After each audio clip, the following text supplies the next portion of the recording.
नहीं चाहिए। कुछ कुछ खबर मिल रही है क्या अंदर से? लग रहा है, प्रतीत हो रहा है, ये जो लगता है कभी तूफान के आने के पहले की जो शांति होती है, कुछ वैसे ही शांति 2-3 दिन से देखने को मिल रहा है।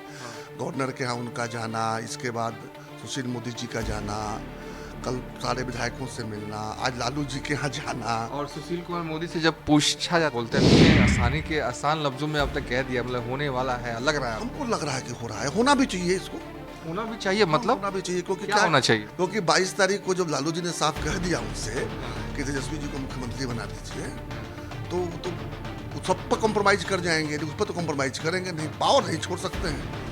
हाँ, आज अगर जाते हैं भाजपा के साथ में तो कम से कम केंद्रीय मंत्री बनेंगे, मान लीजिए मुख्यमंत्री का पद छोड़ भी देंगे तो भाजपा के पास कुछ देने के लिए है, लालू जी के पास कुछ देने के तो नहीं है। बिहार का और बिहारियों के भले के लिए कभी भाजपा ने कोई राजनीति की नहीं है।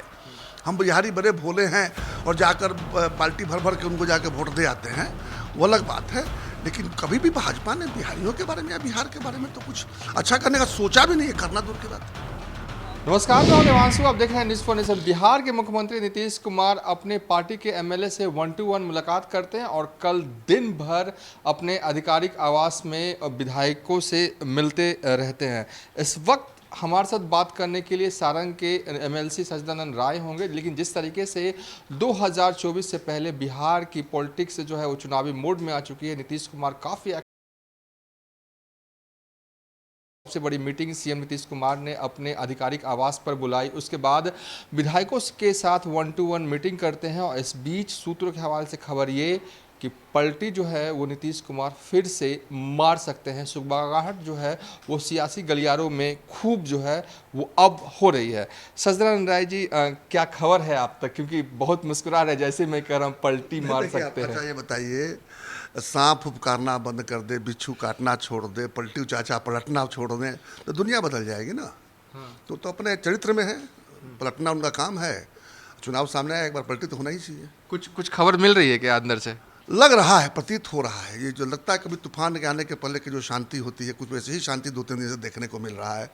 गवर्नर के यहाँ उनका जाना, इसके बाद सुशील मोदी जी का जाना, कल सारे विधायकों से मिलना, आज लालू जी के यहाँ जाना। और सुशील कुमार मोदी से जब पूछा जाता है कि क्यों गए थे तो फिर उनका बच के निकलना। इतना ही नहीं, आप देखिएगा 4-5 दिनों से भाजपा बिल्कुल हमलावर नहीं है नीतीश जी पर। यहाँ तक कि अमित शाह जी भी आए थे तो वो ये कह रहे थे घोटालों के बीच घिर गए हैं, घोटालेबाजों के गोद में जा बैठे हैं।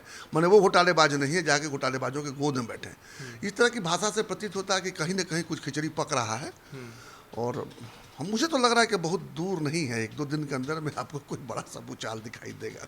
मतलब कि देखिए, आप जब भी बोलते हैं बहुत ही गंभीरता के साथ बोलते हैं, अब इतने आसानी के आसान लफ्जों में अब तक कह दिया, मतलब होने वाला है, लग रहा है आपको? हमको लग रहा है कि हो रहा है, होना भी चाहिए इसको, होना भी चाहिए। मतलब होना भी चाहिए, क्योंकि क्या होना चाहिए? क्योंकि 22 तारीख को जब लालू जी ने साफ कह दिया उनसे कि तेजस्वी जी को मुख्यमंत्री बना दीजिए, तो सब पर कॉम्प्रोमाइज कर जाएंगे, उस पर तो कॉम्प्रोमाइज करेंगे नहीं, पावर नहीं छोड़ सकते हैं।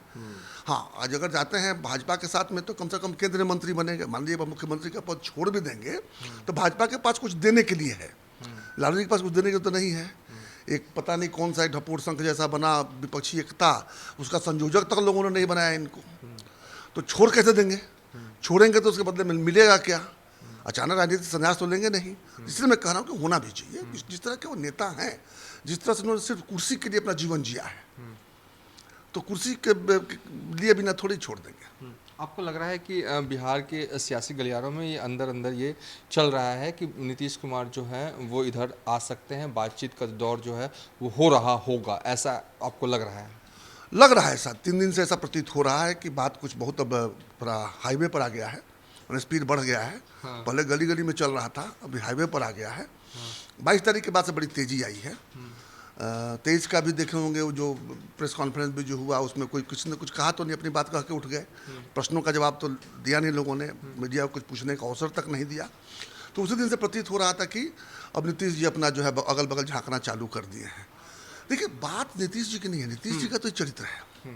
अब कोई गलत में नहीं है, बेचारे कमज़ोर नेता हैं, किसी न किसी के सर कंधे पर बैठ के ऊंचा होना है उनको। अपने तो लड़के देख लिए 2014 में 2 सीट पर सिमट गए थे, तो उनका तो मैं मजबूरी समझता हूँ। भाजपा की मजबूरी मुझे समझ में नहीं आ रही है कि बार बार वो छोड़ के बजाते हैं और बार बार फिर बात करने कैसे बैठ जाते हैं। तो भाजपा, मैंने एनालिसिस किया तो मैंने पाया कि भाजपा को बिहार से एक ही मतलब है, 40 में से अधिक सांसद हमको मिल जाए ताकि दिल्ली पर हम ठीक से राज करें। इस बार भाजपा की स्थिति थोड़ी गड़बड़ाई है। राजस्थान में अच्छा सीट मिलने की संभावना नहीं है, हरियाणा में संभावना नहीं है, मध्य प्रदेश है, कर्नाटक है, महाराष्ट्र, इन सब जगह उनकी स्थिति थोड़ी कमजोर होती प्रतीत हो रही है। इसलिए बिहार ना गड़बड़ा जाए उसके लिए उनको, चूंकि 24 में सिर्फ मतलब है कैसे अधिक से अधिक यहाँ सांसद मिले। बिहार का और बिहारियों के भले के लिए कभी भाजपा ने कोई राजनीति की नहीं है। हम बिहारी बड़े भोले हैं और जाकर बाल्टी भर भर के उनको जाकर वोट दे आते हैं, वो अलग बात है। लेकिन कभी भी भाजपा ने बिहारियों के बारे में या बिहार के बारे में तो कुछ अच्छा करने का सोचा भी नहीं है, करना दूर की बात है। लेकिन बीजेपी लगातार यही करती, कई नेता एक साथ कई नेता कहते रहते हैं कि नीतीश कुमार अब चाहें भी तो एनडीए का हिस्सा जो है वो हो नहीं सकते।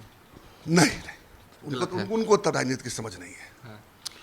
जो बैठे हुए हैं दिल्ली में भाजपा के बड़े बड़े जो नेता जो हैं, उनको बिहार से सिर्फ और सिर्फ अधिक से अधिक सांसद चाहिए। उसके लिए वो किसी के साथ गलबैया करने को तैयार है, किसी के साथ। नीतीश जी तो पुराने साथी रहे हैं, उनके साथ ठीक है, 2-4 बार रूठे गए तो चलते रहता है। सुबह का भूला हुआ शाम को घर आ जाए तो भूला हुआ थोड़ी कहते हैं। लेकिन उनकी भाषा में ये है कि सुबह का भूला हुआ शाम को घर आए तो भूला हुआ नहीं कहते। अच्छा, आपको ये नहीं लगता कि नीतीश कुमार अगर फिर से इधर आते हैं एनडीए की तरफ तो उनकी तो छवि तो है ही, लेकिन बीजेपी की भी छवि को भी नुकसान पहुंच सकता है बिहार में और राष्ट्रीय स्तर पे? बीजेपी केयर नहीं करता इन चीज़ों का। बीजेपी को पता है कि बिहार के लोगों को किसी तरह से जाति और मंदिर और मस्जिद और मजहब में फंसाकर वोट तो ले ही लिया जाएगा। आज तक यही होते रहा है कि जातियों के हिसाब से लोगों को जोड़ दिया जाता है, लोग जुड़ जाते हैं और जाके वोट दे देते हैं, तो हुआ है। बिहारियों के पास कोई विकल्प नहीं रहा है। इस बार वो लोग एक चीज़ को इग्नोर कर रहे हैं कि जनसुराज पद यात्रा भी चल रहा है और जनसुराज के साथ काफ़ी सही लोग जुड़ भी गए हैं। तो इस बार उतना आसान नहीं, खाली पलटी मार देंगे और सारा वोट उनकी तरफ पलट जाएगा, ऐसा नहीं होगा। पिछली बार नीतीश कुमार ने बहाना दिया था कि जो बीजेपी वाले जो है उनकी पार्टी को खत्म कर देना चाहते हैं, ये तर्क जो है वो नीतीश कुमार की तरफ से पुट ऑफ किया गया था।